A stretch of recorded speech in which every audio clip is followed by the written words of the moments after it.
They called it the pit. Every prisoner who entered it was meant to leave only as carrion. The Veiled Dominion had ruled half the galaxy for 1,000 years, and their favorite form of entertainment was to throw captives into the pit with predators bred from the death worlds.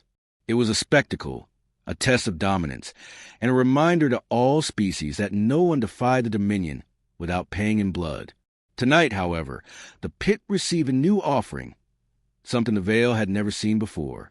They had captured a human. The human's name was Marcus Hale, though the aliens didn't bother learning it. To them, he was a novelty, a strange biped from a backwater world only recently discovered. Rumors of humanity's stubborn resilience had trickled into Dominion ears, and their empress wanted to test these rumors herself. They stripped Marcus of his armor, chained his hands lightly, and shoved him through the gate. The pit's sand was cold beneath his bare feet, and the air stank of blood and rotting bones. A circle of towering Veiled nobles looked down from above, their jeweled eyes glittering in the torchlight. On the far end of the arena, a gate rattled. Something massive stirred in the shadows. The crowd hissed with anticipation. The creature that emerged was unlike anything Marcus had ever seen, a predator the size of a horse, its hide armored with bony plates, its jaws lined with 4 rows of teeth that glistened like knives. Its eyes burned with hunger. The Veil called it a Thrask. Entire units of soldiers had been known to fall to one, yet the crowd expected a naked human to last no more than minutes. Marcus stood perfectly still. His heart raced, but he did not let fear control him. The Thrask growled, circling, muscles rippling as it tested its prey. Marcus dropped to one knee, lowering his body. He didn't bare his teeth. He didn't run. He made himself small, weak, harmless. The Veil watching above laughed at what they assumed was surrender. But Marcus wasn't surrendering. He was remembering. Long ago, his grandfather had taught him how wolves behaved. Predators were not mindless beasts. They followed rules of dominance, submission, and trust. The Thrask slowed, confused by the strange prey that did not scream or flee. Its nostrils flared, catching the human scent. Marcus lowered his head further, his arms loose at his sides. He made no sudden movements. The beast stepped closer. Its growl deepened, a warning. Marcus stayed where he was, steady as stone. Slowly, deliberately, he stretched one hand to the ground and touched the sand, then pressed his palm flat. A gesture, not a challenge, but acknowledgement. The Thrask's head lowered.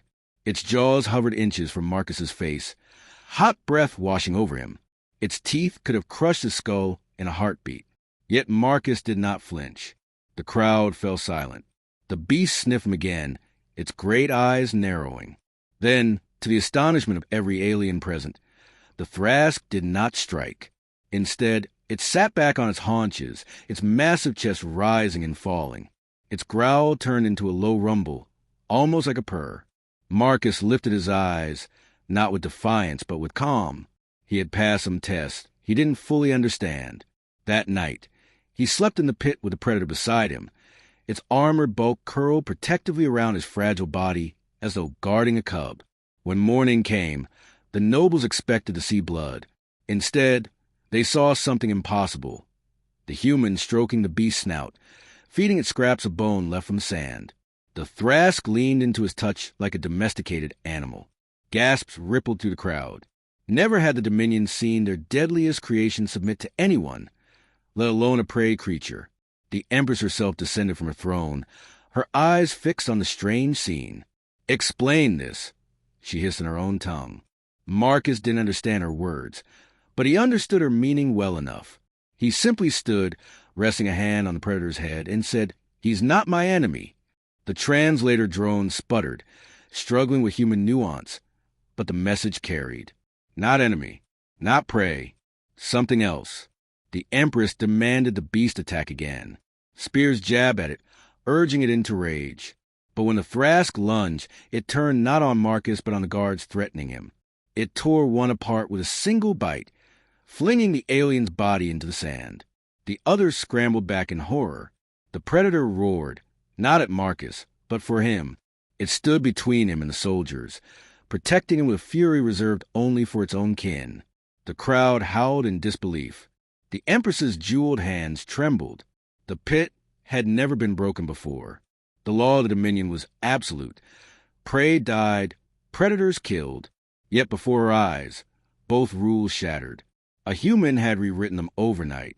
Marcus knew his survival was fragile. He could not show fear, but neither could he push too far. He spoke softly to Thrask, his voice calm, reassuring.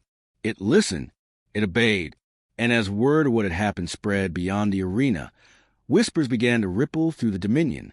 Whispers of a species that did not conquer with claws or fangs, but with something far more dangerous: understanding. That evening, the Empress ordered Marcus removed from the pit. The Thrask fought savagely against his handlers, refusing to let him go, until Marcus himself calmed it.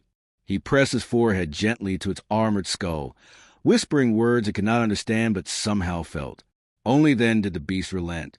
The Empress, shaken, demanded to know how a mere human had accomplished this. Marcus's answer was simple. We don't fight everything. Sometimes we listen. The Empress did not comprehend. To her, power was controlled domination, the breaking of wills. But here stood a human who had survived her greatest weapon not by force, but by connection, and that terrified her more than any army. From that day forward, the Dominion kept Marcus alive, not as a prisoner, but as an enigma. Scientists probed him, nobles whispered about him, and soldiers feared him. The Thrask refused to eat unless Marcus was present, and soon others of its kind began behaving strangely when humans were near, as if sensing something familiar, something ancient. Rumors grew into legends. They said the human could tame monsters with glance, that even Deathworld predators would bow to his kind. The story spread across star systems, igniting hope in oppressed species who had long lived under Dominion chains. If one human could turn a predator into a guardian, what could 1,000 do? What could humanity itself achieve if unleashed? The Empress realized too late that her spectacle had backfired. She had intended to humiliate a human. Instead, she had revealed humanity's greatest weapon. Not their strength, not their weapons, but their ability to forge bonds where others saw only enemies. In cages, in battlefields, even in the hearts of beasts, humans found allies. Marcus remained silent on much of what happened after. But the galaxy remembered the night the pit fell silent. The night a predator guarded a human like its own cub. It was the night the Dominion's 1,000-year reign began to crack. Because in that moment, every species realized one truth. Humanity would not just survive the galaxy. They would change it. And when they did, no cage would ever hold them again.